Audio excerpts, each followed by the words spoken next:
Vietnam today breeds billions of golden apple snails in advanced closed systems, actively multiplying the exact same creature that once served as the ultimate nightmare for domestic agriculture. This perfectly illustrates the paradox of converting an absolute biological destroyer into a carefully cultivated and highly valuable asset. Decades ago, this invasive species from South America swept across the region like a massive biological wave, relentlessly consuming enough rice to feed entire cities and crippling the agricultural economy of Southeast Asia. The transformation of the landscape happens with terrifying speed, unfolding almost entirely under the cover of darkness. As the sun sets over a vibrant green rice paddy, millions of hidden shells rise from the shallow water to begin their systematic consumption. In the pitch darkness, the synchronized crunch of millions of sharp, radular jaws biting through tender young shoots creates a distinct, unsettling rustle across the water. By dawn, the once thriving green crop becomes nothing more than a vast stretch of barren, lifeless mud.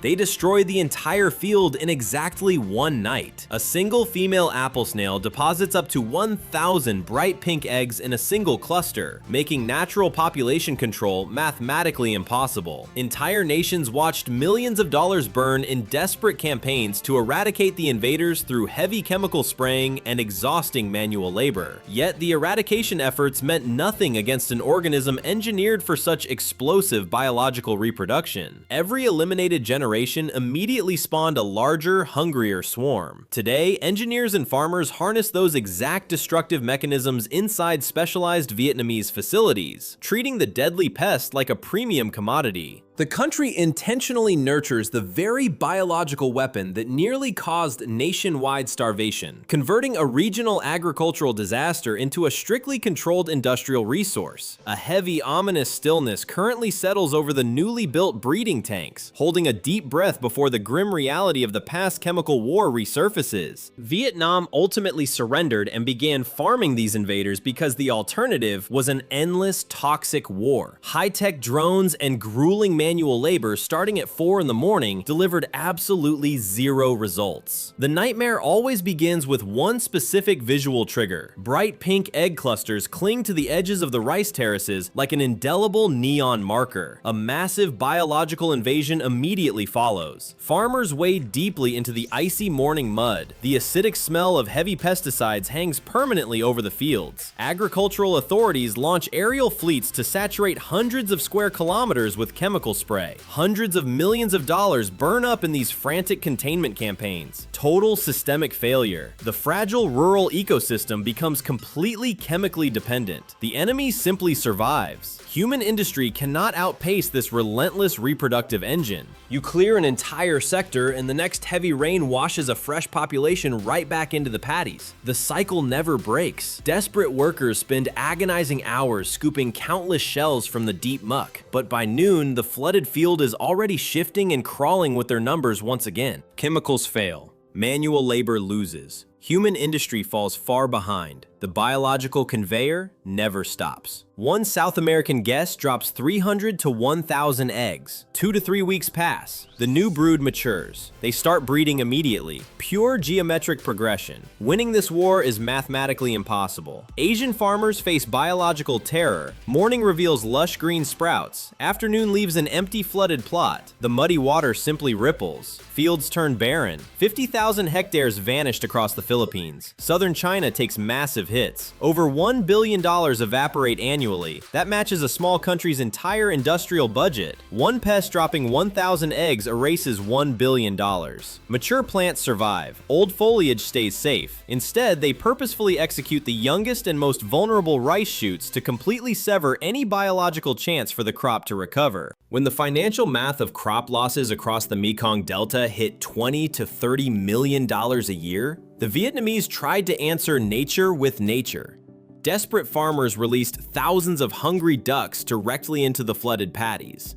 This vital region generates over 50% of the national rice supply, covering a geographic area roughly the size of Switzerland. To defend this colossal territory, massive flocks of foraging ducks marched through the shallow water like an advancing infantry division. The domestic birds aggressively hunted down the adult pests and systematically devoured the bright pink egg clutches hidden along the muddy banks. The strategy showed initial promise, but the physical logistics of moving such a massive biological army quickly triggered an operational collapse. The living shield broke. Farmers simply lacked enough domestic birds to continuously patrol millions of hectares of vulnerable agricultural plains. Flocks could temporarily secure a single isolated farm, but the moment heavy monsoon rains washed over the region, those acidic pink clusters immediately reappeared along the flooded edges. After decades of fighting a hopeless war against a biological machine that easily outpaced human efforts, a sudden chronological shift redefined the entire industry. If toxic chemicals and hungry birds could not stop the endless invasion, the locals had to radically change the rules of the game. They decided to capture the devastating pest, contain it inside controlled systems, and transform the enemy into a highly profitable food resource. The old logic died.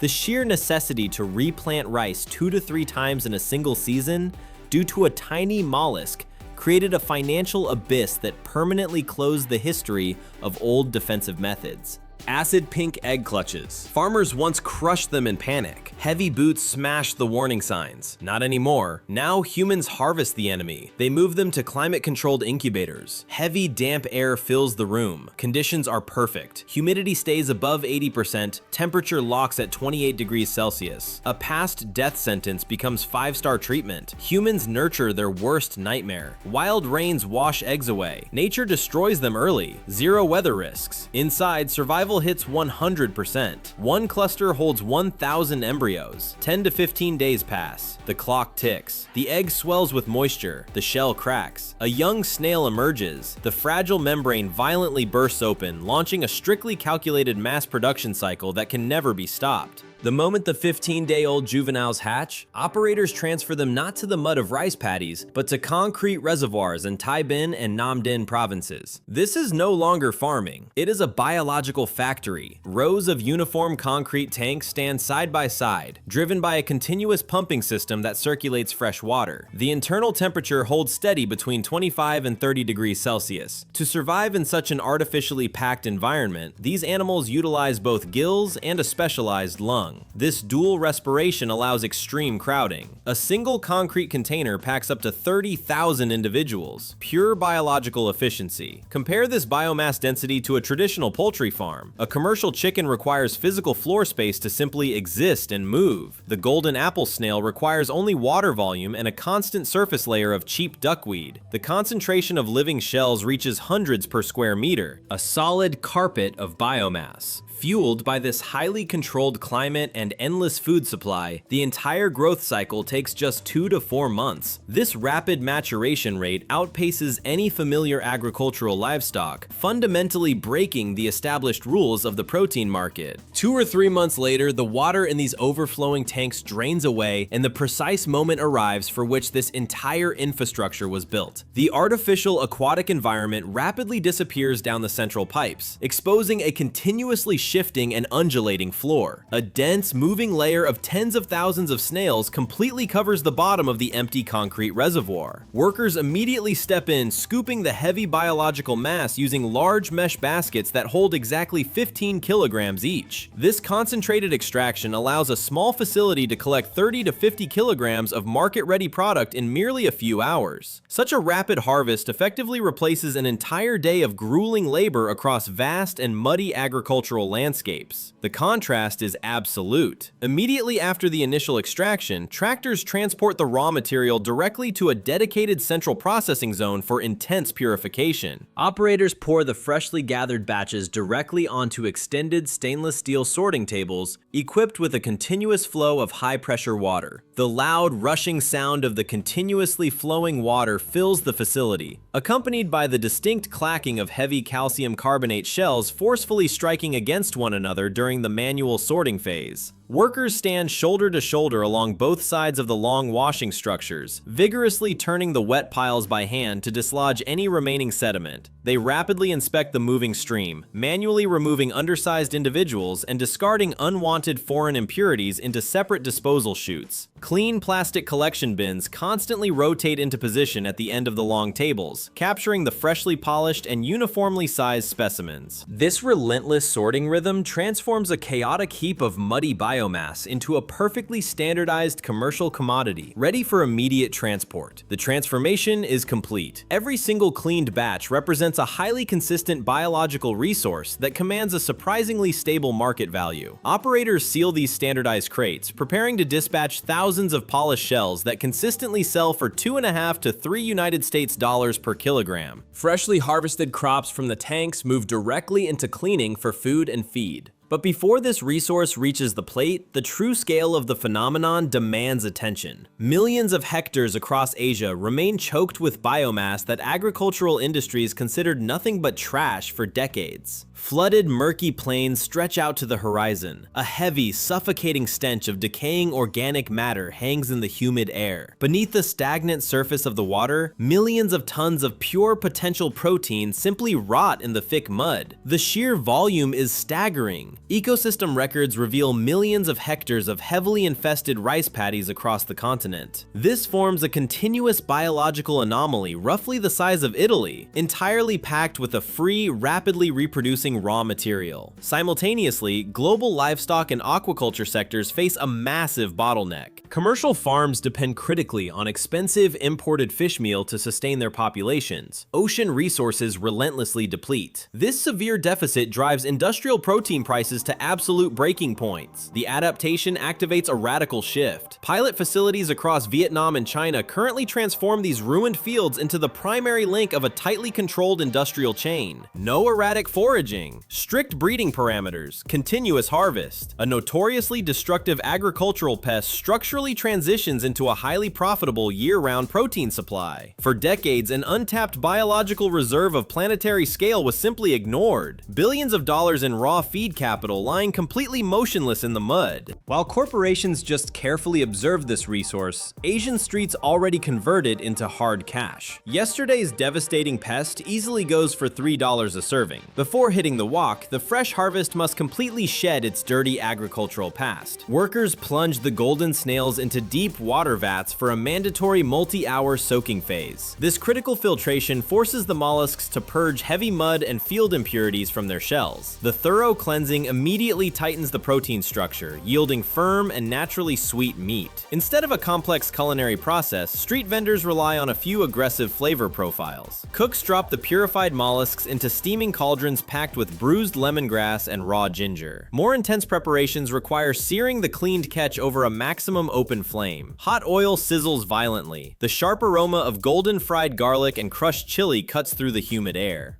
A thick reduction of fish sauce rapidly caramelizes and completely envelops the rigid calcium structures. A parasite that once decimated rural economies now generates steady micro-revenue across sprawling urban night markets. Diners routinely pay $2 to $3 for a small plate of the former agricultural nightmare. Absolute economic reversal. Golden shells threaded onto wooden skewers sizzle aggressively above glowing charcoal, dripping dark seasoned juices directly into the white-hot embers. But if $3 for a street snack is retail, grinding these shells into dust is heavy artillery. It cuts farm overheads by 20%. Industrial crushers take over. Steel teeth tear through golden armor. The sharp crunch of breaking shells pierces the factory noise. A dense smell of high-protein mash fills the room.